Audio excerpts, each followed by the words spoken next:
everybody, this is D Hunter, bringing another action figure review. Today, we're going to look at the McFarlane DC Multiverse, Batman Forever, Val Kilmer Batman. This is part of the collective build Nightmare Bat action figure set.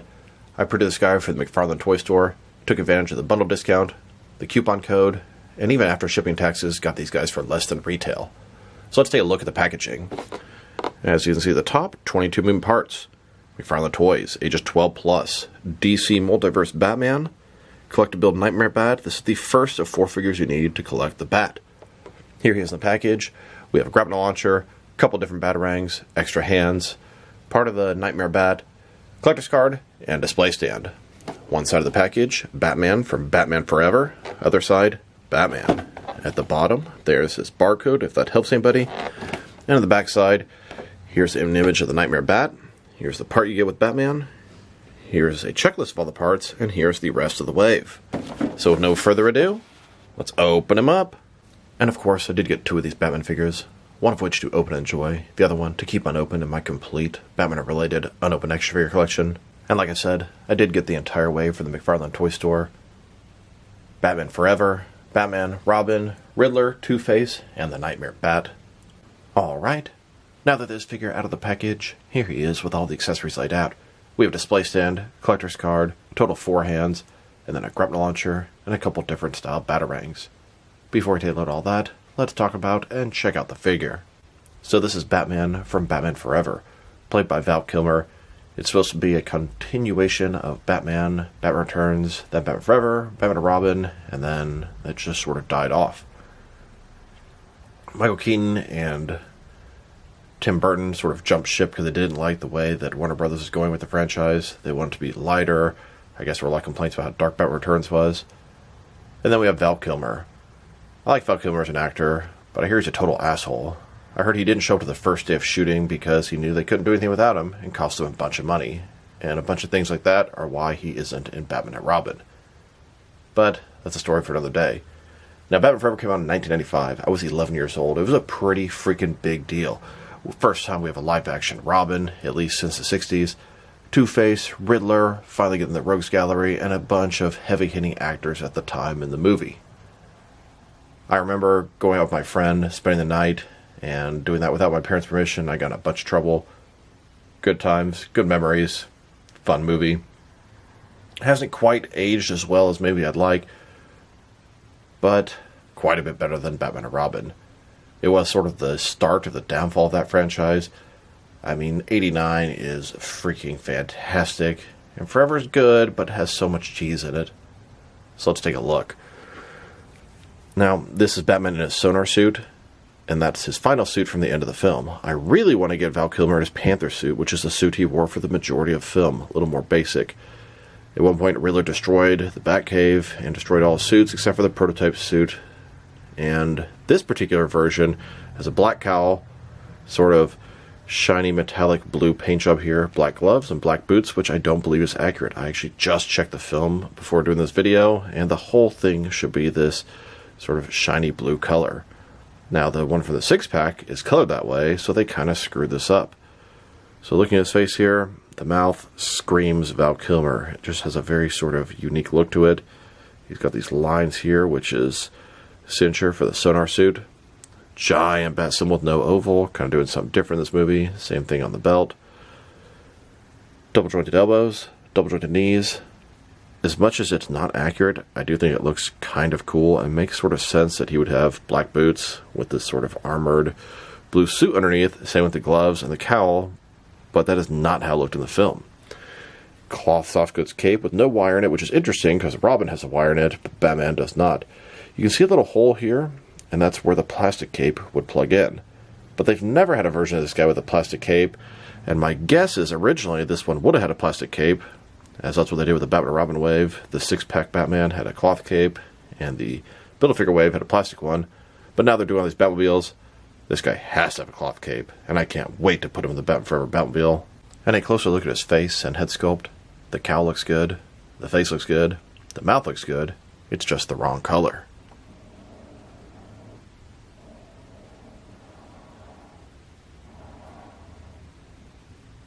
And then here's the figure, broken down as far as he can go, with all of his removable parts detached. Now let's check out his accessories, starting off with the boring stuff. Here's his display stand, typical McFarlane display stand we've seen a million times before. It's very thin, very basic, but it's effective at standing up your figures. Here's a look at his collector's card. As you can see, it's an image from Batman Forever. Looks like a movie poster. Batman from Batman Forever. On the back, there is a description. If you want to read that, pause now. Here's this figure's collector's card, next to the original movie 6-pack versions. Now let's look at his hands. He has 4 of them, 2 left hands and 2 right hands. Here he is, with his first pair of hands. These are his fists. And here's his second pair of hands. This is a pair of gripping hands. And here are all of his bat gadgets. We have a grapnel launcher, a standard batarang, and then I think a Sonar batarang from the end. They're all done in sort of a silver color. If they had a metallic paint job, they would be even better. Here's the grapnel launcher, definitely signature to Batman Forever. That is exactly how it looked in that movie. Here's his regular batarang from the majority of the film. And then this is the batarang he threw at the Riddler at the end of the film. Here's a look at Batman holding and getting ready to throw that regular batarang. And here, holding that Sonar batarang. Then, here he is holding and getting ready to use his grapnel launcher. Now to check out the differences and similarities between the movie 6-pack Batman Forever Batman and this single release. And besides the obvious paint differences, which I believe is a mistake on this one, it's 100% the same figure, same sculpt, same articulation, even the same cape. And that surprises me. Robin has a cloth wired cape, Batman just has a sort of plain cloth cape. So let's take a look. Looking at their heads here, the cowl is done in this shiny sort of metallic color here, and this one is in a flat black. I actually checked the movie, this is the accurate one. This, I'm not sure why they did it like that. As you go further down, the belt is a little bit different. The gloves are a little bit different. And the boots are a little bit different. Beyond that, everything is exactly the same. So they are 100% the same figure, except for the paint job. And they actually made the new one less accurate than the previous one. Now they've taken a pretty good look at both the figure and his accessories. Let's check out his height. From bottom to the top of his head, standing about 7.2 inches tall, which can translate to just over 18 centimeters. If you go to the top of the ears, about 7.4 inches tall.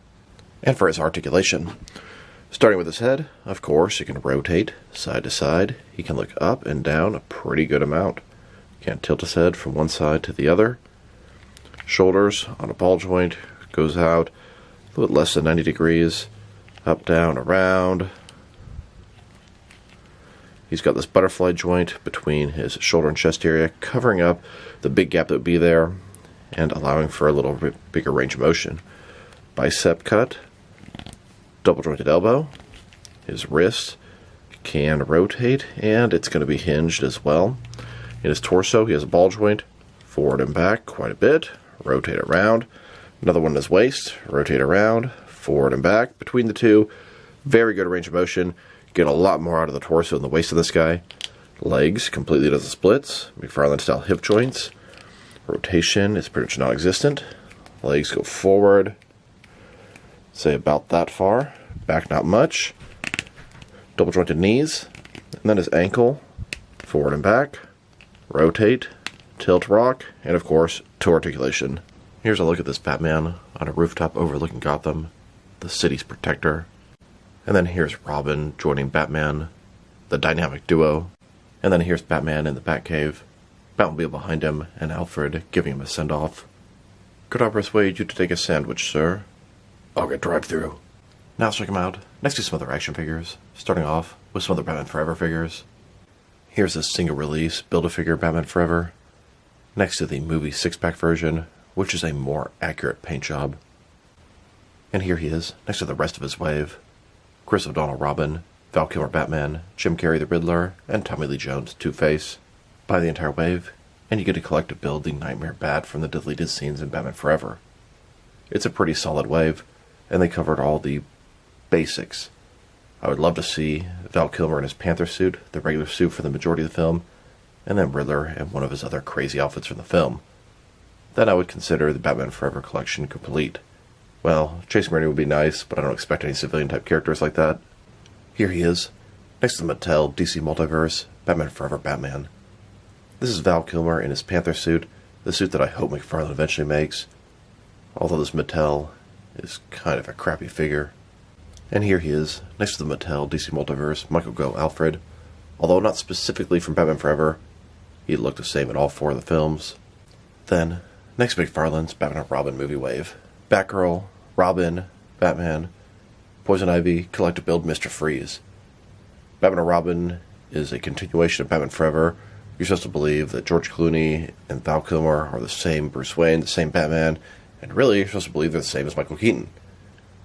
This movie got quite ridiculous and over the top, but it's really cool to have them all in plastic form. They really need to get us Bane from that movie somehow. And unlike the Val Kilmer Batman, who was done in his final suit from the end of the film, the George Clooney Batman is in the suit that he wore for the majority of the film. That's what I want to see McFarlane do a Val Kilmer figure of. Time will tell. And hopefully, they'll give us the end fight George Clooney figure as well. And now, next to the 1989 Michael Keaton Batman figure. Like I said before, you're supposed to believe that Val Kilmer is a continuation of Michael Keaton Batman. It's kind of like James Bond. They would change the actor from time to time, but it's the same character. And it works. It's more believable with Val Kilmer than with George Clooney. Here he is, next to a couple of my favorite McFarlane Batman figures. The Nightfall Batman and the Hush Batman. You can see the Batman Forever Batman scales up about between them. A little bit bigger than Nightfall, and quite a bit shorter than the Hush Batman. Now let's check him out. Next to some other recently released McFarlane DC Multiverse figures. Here he is, next to the most recent Platinum Wave.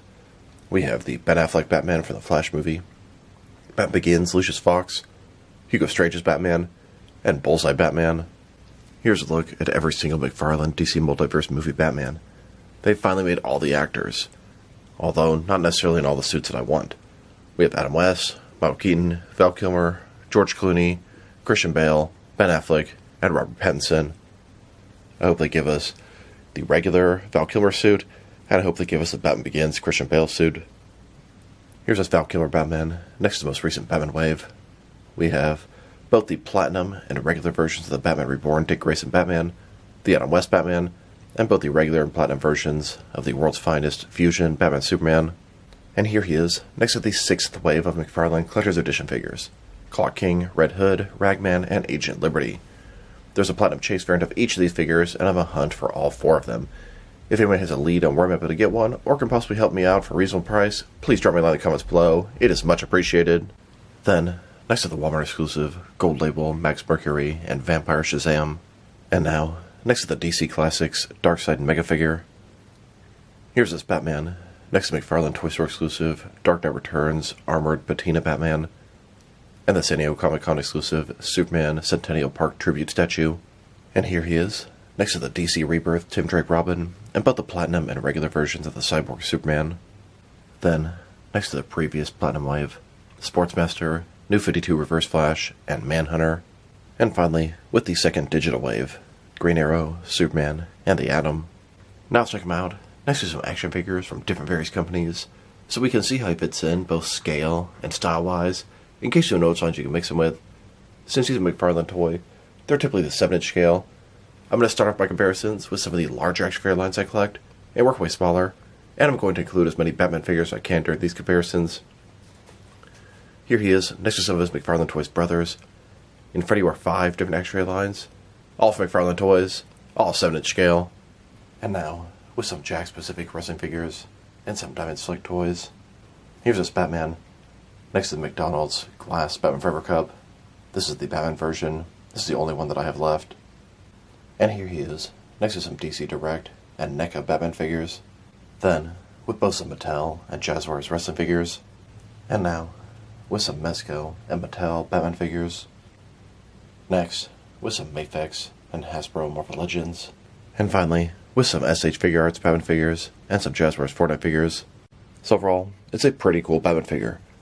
But the huge error with the cowl, the boots, and gloves is really unforgivable, especially considering they got it right the first time. It is a very nice sculpt, the likeness of Val Kilmer is excellent, the accessories are great, extra hands, 3 bat gadgets, fantastic. Sculpt and paint job, good, except the paint job, they've sort of botched it. Accessories, good. Articulation is everything you expect from a modern McFarlane DC Multiverse figure. I like him, but here are the negatives. Well, first of all, it's not the suit that I want. But I understand the Sonar suit is probably considered cooler. It's the end finale suit and stuff. But they painted it wrong. And I really like the Panther suit from the film. It's a nice progression from the Michael Keaton suit. Hopefully they'll give us that eventually. I'm not going to hold that against this figure for simply existing. But the paint job, my god. And you can't even use these gripping hands on the original figure or it'll look weird. So, huge disappointment with the paint job. I mean, it does look cool as an action figure, but I checked the movie and that is not what it looked like in the film. Also, giving pretty much everyone cloth wired capes and not doing it for him. Why does Robin get a better cape than Batman? That's garbage. If I were to rate this guy, probably give him a 6 out of 10. He would have easily got a 7, maybe a 7.5 if it weren't for that stupid paint error. Luckily, I have the movie 6-pack version, and that'll be my default Batman for Batman until they get the Panther suit out, which I bet they eventually will. I bet that guy is going to skyrocket in price because that is the best Val Kilmer Batman out there. This one is nice, but it's really hard to ignore the glaring errors right in front of you. So this is D Hunter. Thank you guys for watching this video. If you liked the video, press like below. If you have anything you want to say about the video, add to the comment section. If you want to see additional action figure reviews from me, press subscribe. I do appreciate when you do that. Once again, this is D Hunter. Thank you guys for watching this video, and I will talk to you guys real soon.